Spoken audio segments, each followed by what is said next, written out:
your work is so in tune with my work. It's the same work basically. You know what I Yeah, mean? But my yeah, audience is just first responders. They're a little bit more stressed out. for sure. And inflammation is huge. You know that most first responders die of heart disease and cancer. Wow. Then every first responder is on the PTSD spectrum. Some are more deeper, bad calls, more stressed out upbringing in life, and some are less. Yeah. And then we have more suicides than in the line of duty deaths Wow. because the departments teach you how to fight fire and run medical calls, but they don't teach you how to be a first responder. Wow. Okay. Right. So that's the gap that we're going to fill, people Okay. like me and you. So, today, guys, we got on Shavani Gupta. Did I say that right? Yeah. Yeah. She's an expert in inflammation, and you guys are, whether you know it or not, full of inflammation. She understands nervous system regulation. She helps people get out of their own way and turn their nervous system from on to off when it needs to be off. Yeah. What I love about her work is that she's not focused on one thing, she's focused on the whole thing. So, Absolutely. Dr. Gupta, if you could please introduce yourself and tell us how you got into this work, I'd love to hear your story. For sure. So I grew up to an immigrant family, and when I lived in Houston, Texas growing up, if I ever got sick, I'd go to the doctor, and the pediatrician would write a script for antibiotics because it was a cold, and of course, you need antibiotics for the regular cold, and you would just take these antibiotics and keep going. And I also grew up to parents who took me to India every year to see my grandparents, see my cousins. We'd spend the summer there or spring break. And anytime I got sick in India, my grandma would just open up the spice cabinet. She'd be like, I'm going to mix some ginger up for you, or some turmeric, or some different stinky spices that she had. And she'd give them to me, and I'd get better. And I always thought, who's right? This is really weird. These are two very different approaches to health. And so, fast forward, by the time I got to high school, I was taking Augmentin every month. They were like, oh, she's sick. Amoxicillin's not enough. Let's just go heavier. Let's go harder. Wow. And I was a girl who wanted to be so healthy, work out, be strong, but I was always getting pulled back because I was always getting sick. And I thought, what world are we living in where everyone else gets to be healthy, but I'm the weak one? This is not going to work for me. And then every time I'd go to India again, it would be spices and herbs. So finally, by the time I got to college, I was disastrously sick.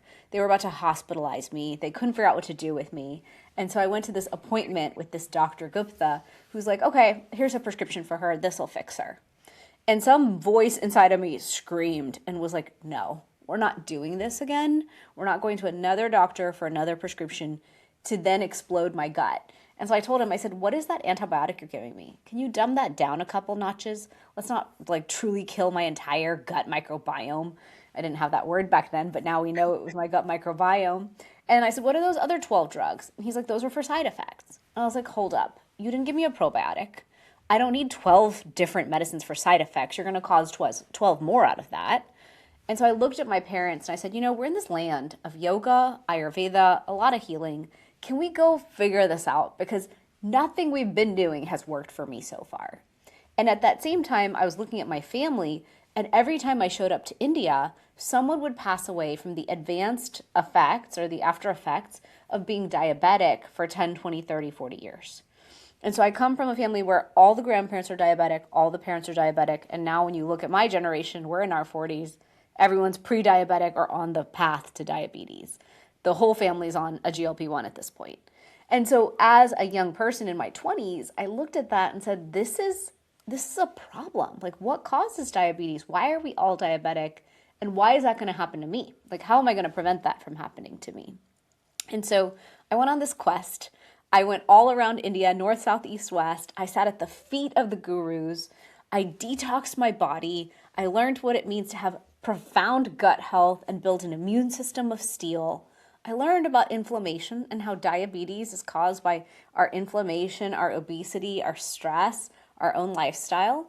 And I thought, let me bring these worlds together because if we look at the ancient wisdom, it has so much truth to it and it has a multifaceted approach. It understands we are a whole being. I'm not just one girl with a cold who needs an antibiotic. I'm a human who has an immune system that's not supported. And where do we get into that root cause of what's causing the issues? And so since I learned Ayurveda in my 20s, I've just been on a big long journey studying it more deeply and figuring out how to make it bite-sized and put it into a framework that we can all use, that we can fit into our modern day life busy schedule. And so that's what I've been doing. I did my master's in Ayurvedic sciences. I did my PhD dissertation on turmeric.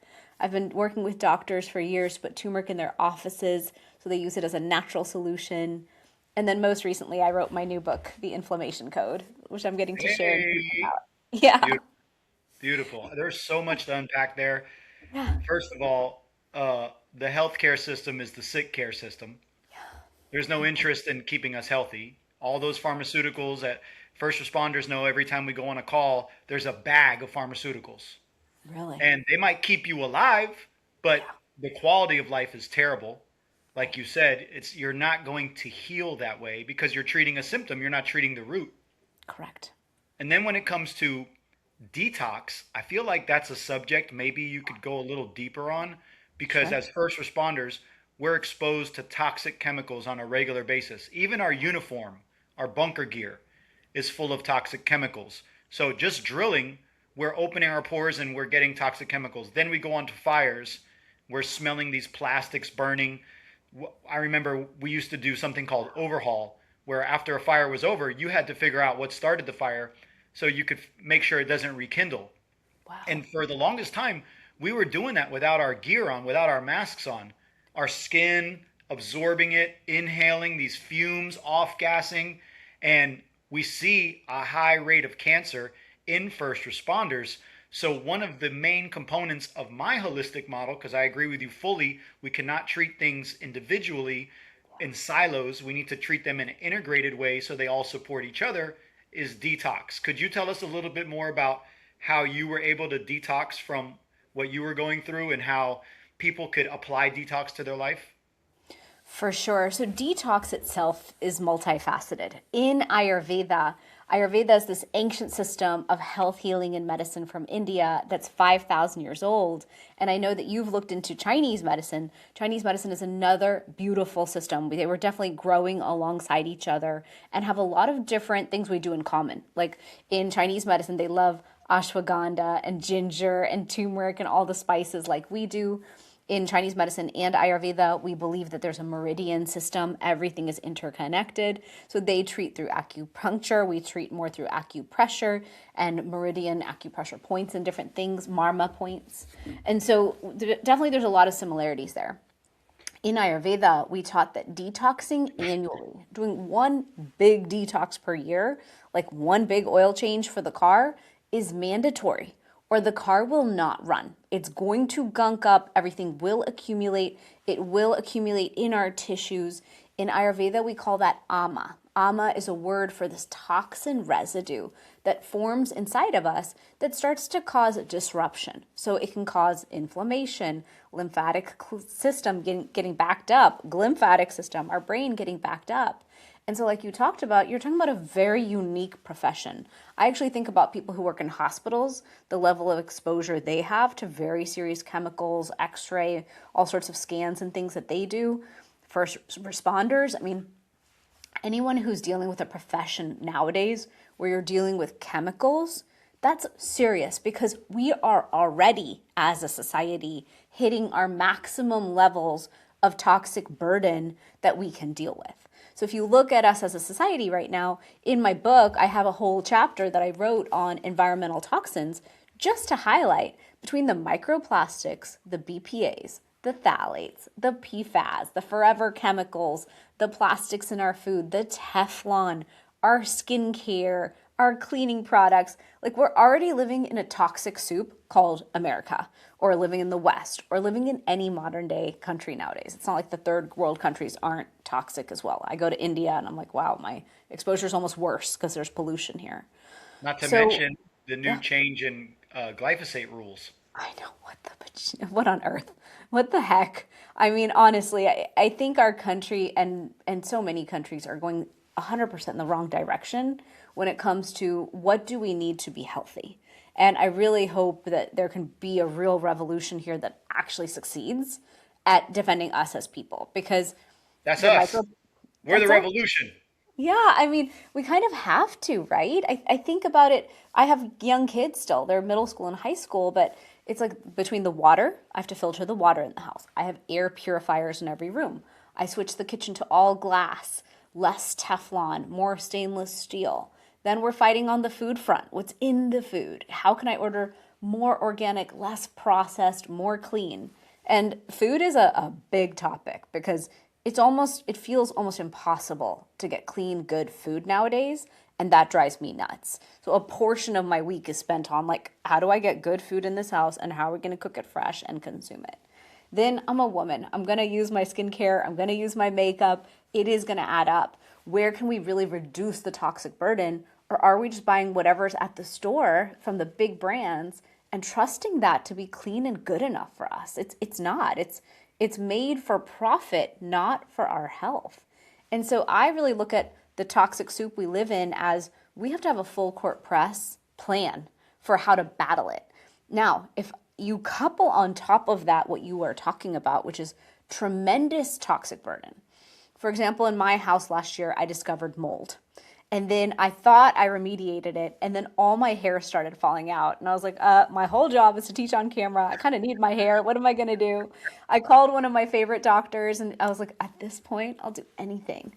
So she gave me a treatment protocol, but she said, look, you have to go check again. I'm certain there's still mold in your house.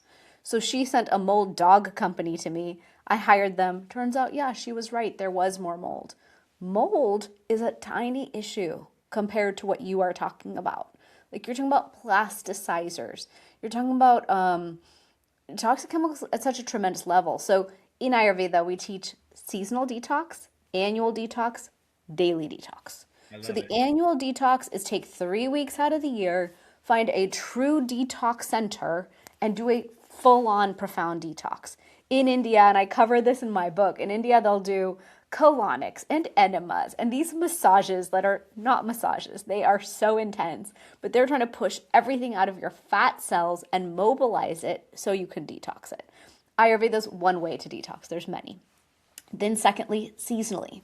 We teach that at the intersection of seasons, your body is most supported to detox. So between spring and summer, between summer and fall, if you can take a week, you don't have to take the week off of work, but if you can take a week and gently detox, and I teach a lot about this for free online. I have a 7-day inflammation challenge, a 14-day inflammation challenge. Like I just want everyone to understand how to reduce inflammation, support our lymphatic system, so the body can gently detox itself. We can't be rough with detoxes. We have to make the body safe so the body is willing to detox. And then what I love is Ayurveda also shows us a path to daily detoxing. That can be as simple as breath work. Breath work is good for us. We have something called a copper tongue scraper. So you can buy a copper tongue scraper and gently scrape the tongue 7 to 14 times. Sounds simple, and it is simple, but it's something that has profound results. In Ayurveda, we teach that all our organs are reflected on the bottom. All of our organs are reflected on the tongue, just like in reflexology, they're reflected on the bottom of the feet. And so you know when you press someone's feet, you can induce labor.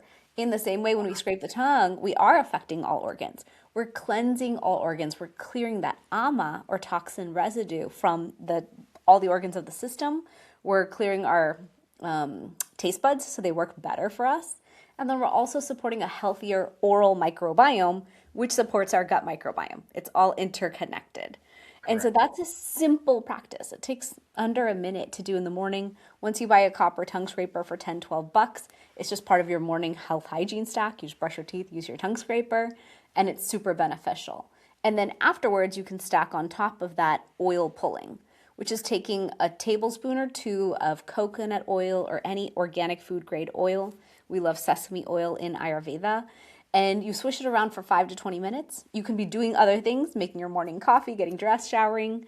But again, we're clearing the toxic burden out of our oral microbiome, which is the beginning of the entire gut microbiome. And so there's a simple, easy, almost free ways to begin a gentle daily detox. And the accumulation of that gentle detox is by the time you hit your quarterly or annual, you've already done a lot of the legwork, which I like to teach it in that way so that we're empowered to do something every single day. Yeah, I love that. One of the things that I see that needs to be fixed in the fire service is a proactive approach instead of a reactive approach. Because right now we have peer support, we have therapy, but those things are purely reactive when somebody's already in a state of crisis. True. We need to get out ahead in multiple areas of our health and proactively build that resilience. That daily detox strategy right there is proactively building resilience against the buildup of the AMA or against the buildup of certain chemicals in your system that create disease. There's also a doctor named Thomas Seyfried who has done research on what cancer feeds on, which is glucose and glutamine. So if you give yourself a 8 to 12 week um, time period every single year where you pretty much eat a ketogenic diet and you lower your glucose, you're going to get rid of a bunch of cancer cells before they can proliferate. And True. on top of that, when you're thinking about detox for first responders, you talked about breath work.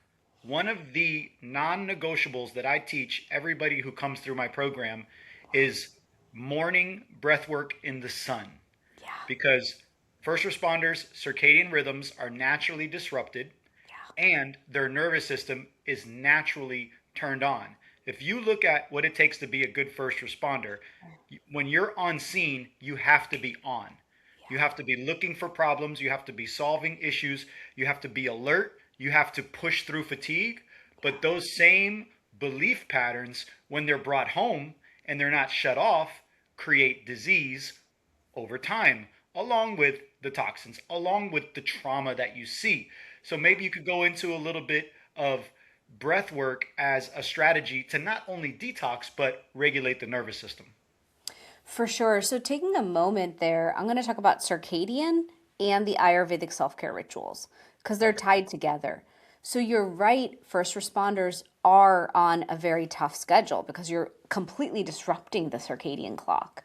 And Ayurveda came up with the circadian clock. And so, we have a lot of teachings and a lot of depth we go into around what it means to live on the circadian rhythm. So on the days you're at work and you're on 24 hours and all those things and you're going to be completely breaking the circadian clock, it's important on every other day where you can that you're really digging into building the circadian rhythm the best you can. No one's going to be perfect, and certainly in this case it's harder to be perfect, but the more you can, the more the body knows how to be at ease. What we teach in Ayurveda is when we are fighting against the circadian clock, it is like you were trying to swim upriver, up the mountain. And when you live in alignment with your circadian clock and nature's clock, you're just flowing downhill with the rhythm of life and rhythm of nature. Body knows what to do, brain knows what to do, hormones know what to do. Everything functions better. And so some people, like I would say most people can live on a normal circadian clock, but there is a whole percentage of our population that doesn't, like you're talking about. And so there we have to really fine tune. And I love that you teach morning breath work in the sun. That's perfect. In Ayurveda, we teach the daily Ayurvedic self-care rituals. We call it dinacharya. And once I learned these, it changed my whole life because I realized my immune system, my body was in fight or flight all the time. I was a kid who was just type A, trying to get perfect grades. I was at this really tough school where everyone was just so bright and I was trying to match that level of brilliance. And it was such a challenge to my nervous system. That's why I was sick all the time. Yep. And so if we can take that understanding of the nervous system is either on or off, and there's a lot of nuance there, For but sure. there's the parasympathetic and the sympathetic nervous system. And if we are going to lock into fight or flight 24/7, if every time we open an email or open a text and we're reacting like there's a tiger running at us, then of course we're going to be really damaging our nervous system. We're going to be damaging that gut brain axis, HPA axis, as you talked about. And in Ayurveda, gut health is the center of everything. We call that the gut digestive fire. And our job is to honor it and build what we call ojas, or resilience.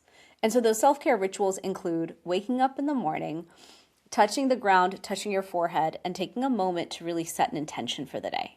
Mine is always peace. I'm always like, can I please have peace today? 'Cause that's what I crave the most with young kids and a business and all the things. But it can be anything for you. And it could be that moment of prayer or tuning in or tuning into the universe, whatever it is that's in your practice. Then we teach take a moment to hydrate. So we usually keep a copper lined cup by our bedside, but it can be any type of cup, filled with water from the night before. And that copper mineralizes the water. Nowadays, we know a lot about copper and zinc, so I hesitate to say that to the entire population. Know if you are high copper, but in general, most of us are fine to take in more copper. There's a lot of benefit to it.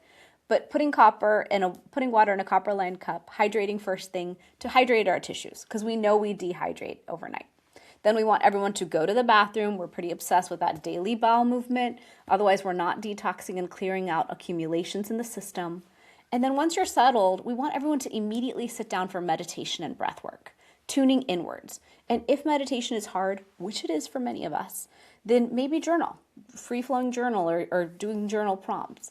But like you said, if we can get outside into the sunlight in your backyard, wherever, and do some breath work. In my book, I have like a whole section on all the different types of breath work we can do. We teach Nadhi Shodhana, even Ujjayi breath, like any of the breath work. And again, if it's hard, find an app, find a free YouTube video, like do it guided. I love a guided meditation, guided breath work. If I can't get my mind to just settle, because I'm such a fiery personality in my brain, all I'm thinking about is my list of things to do and who I didn't respond to and like what's left. And so for me, guided helps a lot. And then I also teach something called circadian walks, which is if you are not going to sit still and you just can't, take a walk. Just take a walk and do your breath work on your walk. It's more about meeting yourself where you are than it is forcing a habit that you hate. And so it's really about like, how can you just build in circadian rhythm, which is being in the sun, your eyes seeing the sun, breathing in nature, aligning to nature's rhythm, and then moving forward with your day. And so that's where we start to add in brush your teeth, tongue scraper, oil pulling. And then at that point, I kind of cut off the dinacharya habits and move them into the evening because a lot of us have a whole day to get to. We're not going to stop and do a ton of self-care. If you have time in the morning for like an hour and a half, 2 hour self-care ritual, then we also teach things that I have moved into the evening into sleep hygiene called dry brushing. When we do dry brushing on the body, we are moving the lymphatic system of the body, which is beneficial in the morning because it's energizing, or it's beneficial in the evening because it supports our bedtime detox. And then we also teach a habit called Abhyang massage. Abhyang massage means taking any food grade organic oil, warming it up if you can, and then sitting down on a towel and gifting your body that oil. It might sound like a weird thing to say to a guy because it's like, well, am I going to sit there and massage myself? What is that? But the benefits are profound. It's oiliation of the joints. It's grounding of our energy. We teach about something called vata energy, which is this air energy of always being in motion. The moment we put oil like that on the body and gift it to our skin and our joints, it settles down all of our energy and grounds us. So it's actually very good to get very high quality sleep because it'll give you much deeper sleep. And then we go from there. So I usually do like a deep sleep tea as my last self-hygiene ritual and then go to bed. But if you don't have time for all this, if you're like, listen, that girl's crazy, that's too much, hot shower and sleep, anything like that, that's like going to warm you up and settle you before sleep can support that higher quality sleep that we want for everyone. Yeah. My whole framework is built around something you touched on a little earlier, which is psychophysiology. So I teach how to think about life in a way that lowers stress because we know that the first moment of a stimulus coming to us, like you said, that email or that traffic, can create a cascade of stress hormones, especially when you live in fight or flight.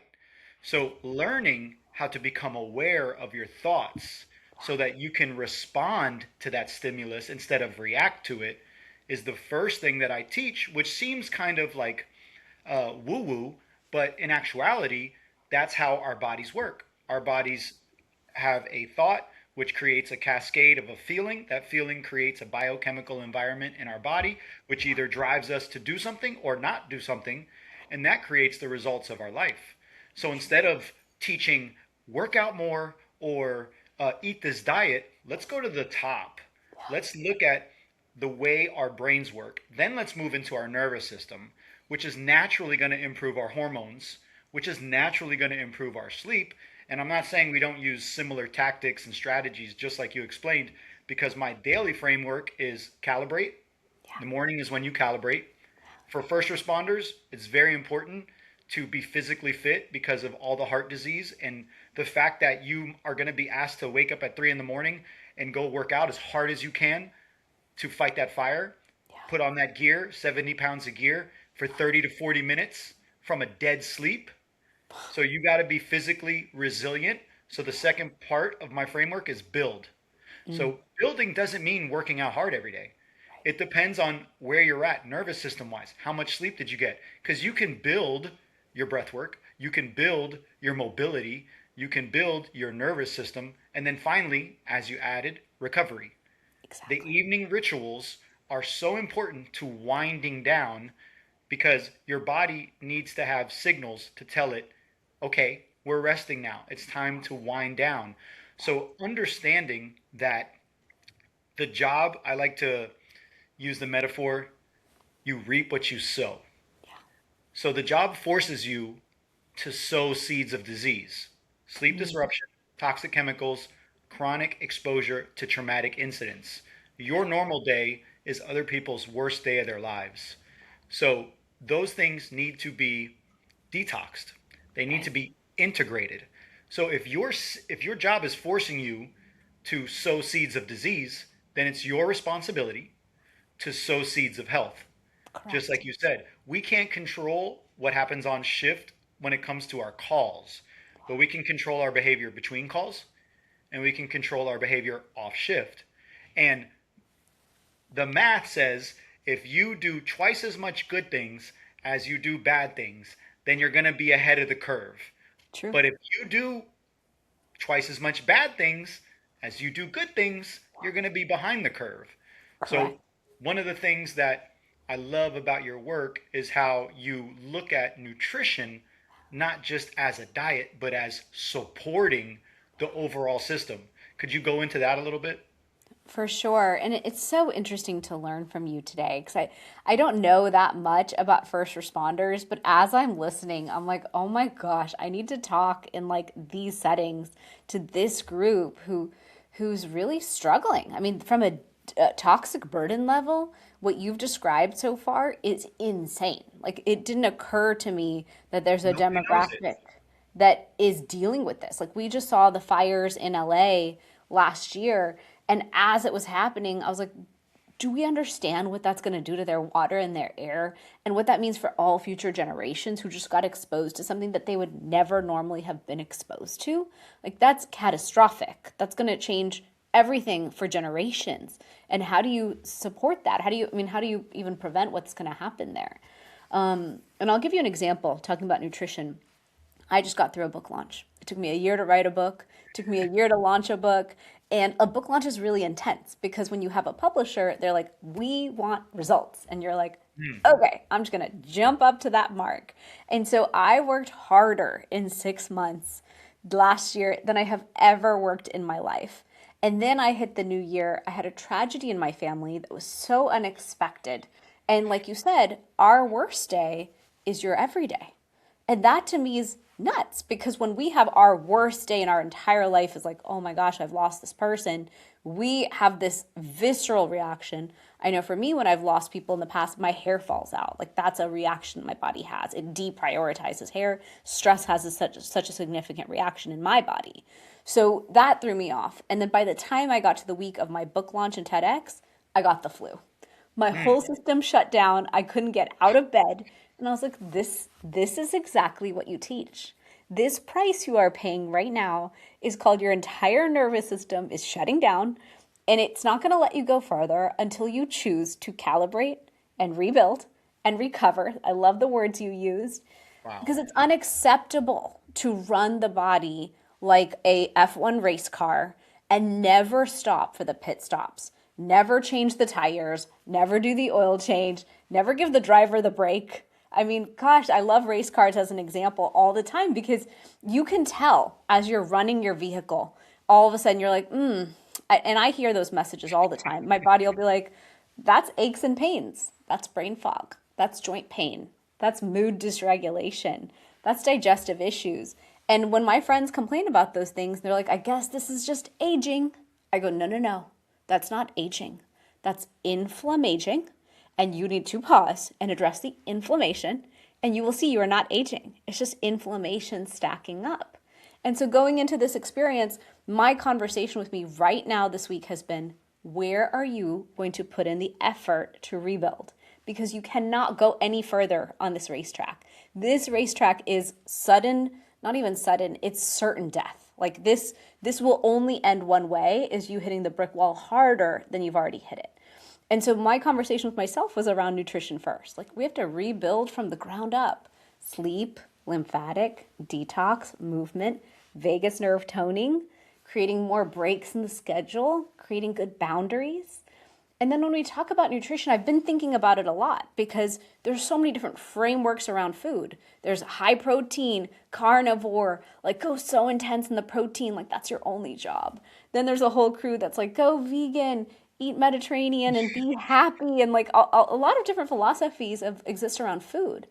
What ancient Ayurveda told us was it's actually more about how you eat, when you eat, and the framework around your eating than it is what you actually eat. Wow. And I have always found that so fascinating. So Ayurveda teaches us when you eat, you have to sit down, take a minute, take a breath, drop into the parasympathetic, so you are in rest and digest, and you actually digest what you're about to eat.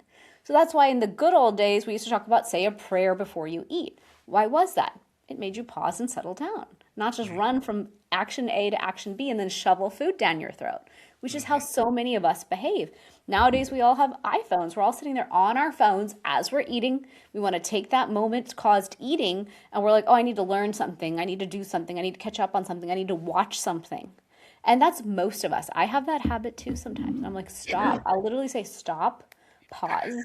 It takes 5 minutes to eat a meal. Do you want to absorb this protein and organic egg stuff you cooked or not? Oh, Right. you want to absorb it? Put your phone down.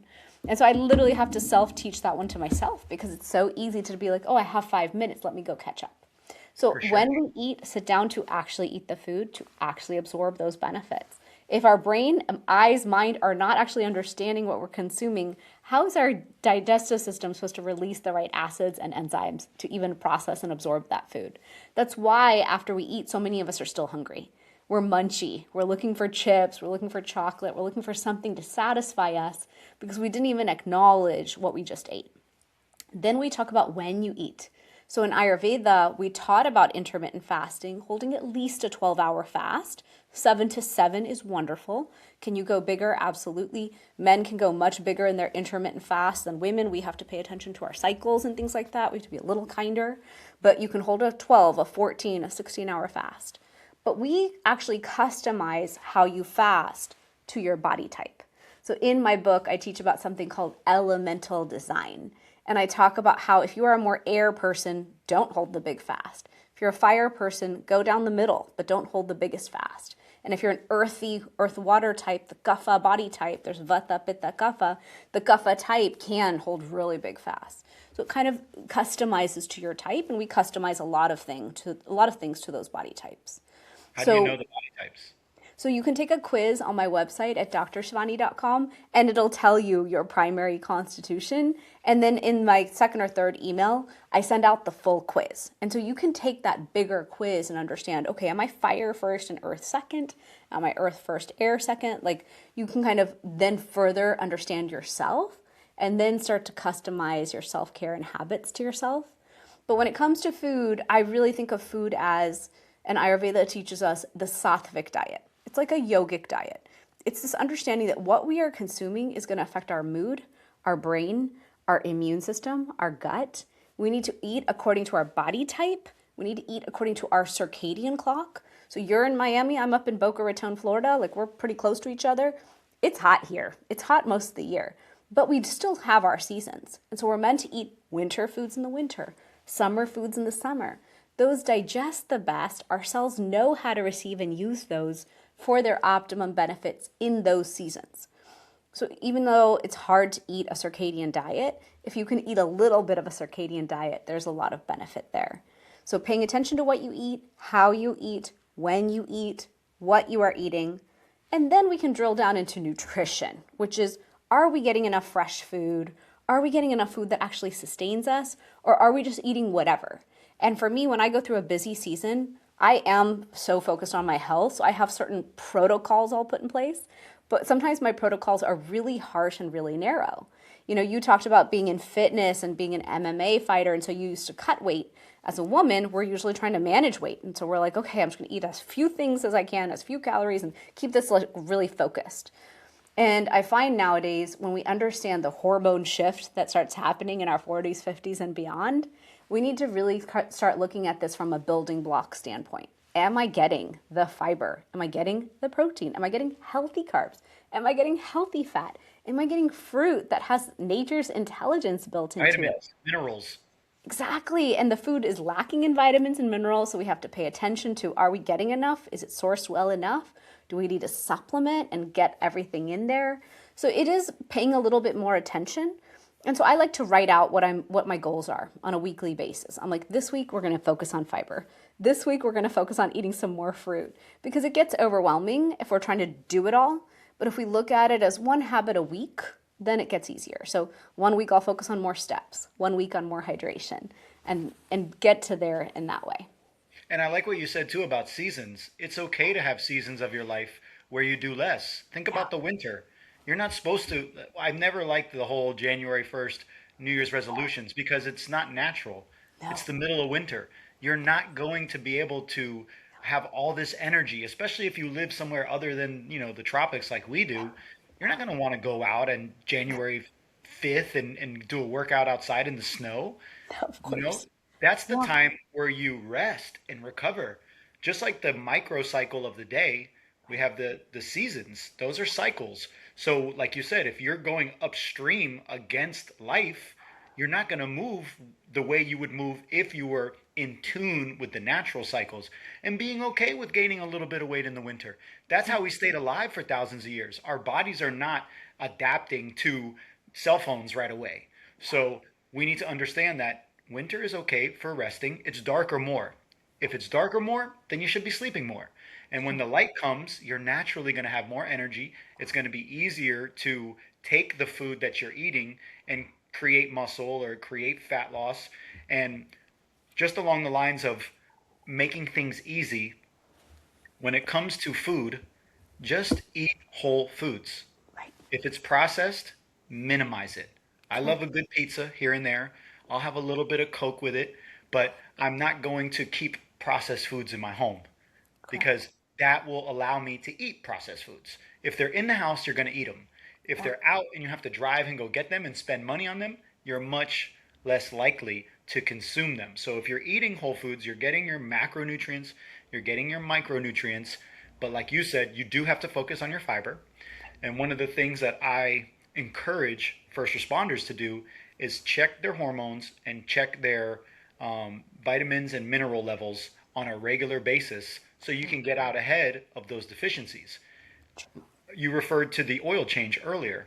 Why Yeah. do we give our car an oil change every 3 months, but we don't check ourselves, but maybe once a year? And then we leave it up to the department to do the physical. The department is going to do the physical, the minimum amount of blood markers that it can. Plus, blood is only a snapshot. If you look at saliva, you can see how the hormones and react inside the tissue. So there's all these little levels, and you said it earlier too. It can be a lot, right? But the important thing is to understand the principles. Once you understand them, to then take the easiest steps. One of the things that I have an issue with in the first responder community is hard workouts. Mm. I'm all about hard workouts. I owned a gym for 12 years. I was an MMA fighter. I have worked out harder than probably 99% of the population for extended periods of time. So I can tell you without a doubt that hard workouts have diminishing returns. You need to have hard workouts when you're recovered. You need to have moderate workouts majority of the time, and you need to have light workouts a lot of the time. You don't need to rest all the time, but you need to train according to the season of the day, the season of the year, and make sure that when you're looking at your fitness, you're not just looking at it as something that needs to be pushed all the time. You also need to pull energy in True. because if you're always expending energy at the end of the day, you're going to diminish your ability to recover. And the True. most important thing for a first responder, if you want to live a long, healthy life and actually enjoy the retirement carrot that they put in front of you, then you need to be thinking long term. Your fitness needs to be long term. Your nutrition needs to be long term. Your nervous system needs to be a focus. Your sleep needs to be a focus. And the good thing about that is a lot of those things overlap. So True. that sunlight is going to help your sleep and it's going True. to help your mitochondria. True. That breath work is going to downregulate your nervous system and it's going to detox you. So if you do the big things on a regular basis and you eat right and you understand how everything works as a whole, you're going to put yourself in a much better position than had you tried to do everything perfect. Because perfect is not what we're looking for, it's consistent. Correct. Oh my God, I love everything you just said. I'm like, you just told me my whole book, and I wrote a chapter on everything you talked about.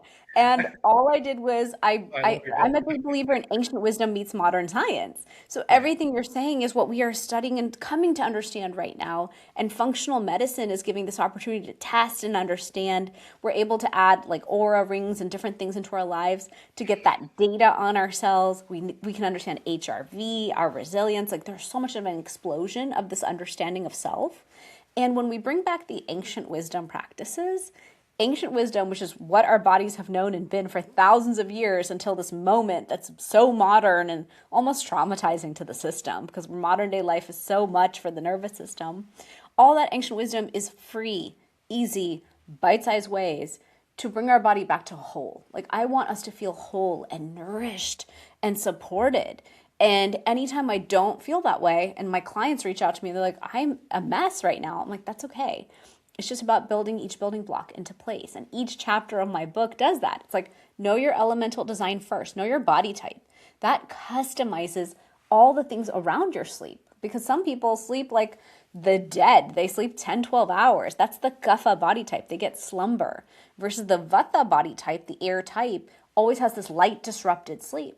And so when you understand that, you can start to understand, do I need more tools for sleep than my friend over there? Because I am different than them.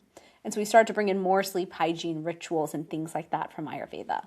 Then, like you said, diet, which we start with gut first. Is your gut digestive system healthy? Is it robust? Do you have leaky gut, which over half of our country has?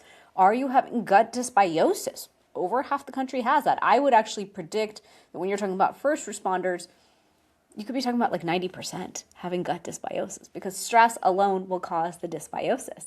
And And none of you're in a them are very testing their gut. yeah. And never any of us in America are we testing through a stool test our gut in detail. And a lot of people are like, well, I went to my GI doc. I'm like, no, no, no, they're not the specialists on optimal gut. They're the specialists. I have GIs in my family. I love them. If I had a serious issue, thank you. You can x ray me, you can scope me, all those things. But how about we never ever get to that point? How about way earlier? I'm doing every other year or every year really good stool tests. I just ordered one on myself yesterday. I was like, y'all need to check me. Don't just check my blood. Let's check my gut and understand, have I caused gut dysbiosis through having a stressful year or stressful experience? For Probably. sure. Yeah. Probably the bad bacteria is trying to win over the good, and we need to bring this back into balance and whole because it will drive my inflammation, and then I'm going to chase my tail when it comes to the inflammation. So, yeah, these things are so important, and they're ancient principles. Ayurveda said this 5,000 years ago and has applied this to billions of people. And so, when I wrote the book, my goal was to show everyone in one guidebook like, this is how you go step by step. This is how you make it easier. Start to practice one or two of these self care rituals. Start to see how you feel. Start to Hmm. align to your circadian clock and really start to feel what that rhythm is like. So that when you get off track, because we all will, you will crave being on the track because you know that you can have this vitality and so much more energy. And what you're talking about is longevity, true longevity and health, so that by the time you hit retirement, you're not also doing what my family did, which is always ending up at the doctor's office trying to treat some pretty big, serious diseases. And so that Hmm. prevention piece is so important to me. How are we, and I love how you explained it, twice as much good to outdo the bad. It's a simple equation. That's So it. simple.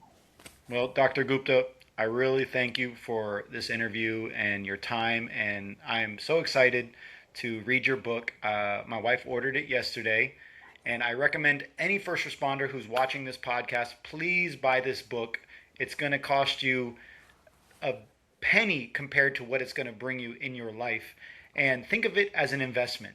Think of it as a way for you to begin to change your reality by changing the information that's coming into your brain. And if you don't like to read, get the audiobook and watch it. And you have a YouTube channel? I do. I teach a lot on YouTube and on Instagram. Okay, I'm going to give all the links down below. And then I would love to revisit this in the future one day because we've only like scratched the surface. For sure. Thank you so much for having me. My pleasure. All right, and I'll see you hopefully, and maybe we'll get together one day now that you're in Boca and I'm here in Miami. For sure. I would love that. And if anyone wants more info on the book and everything, my website is shavanigupta.com. It's called The Inflammation Code, and I have the Inflammation Code podcast as well. Yes, thank you. See you guys on the next one. Bye, guys.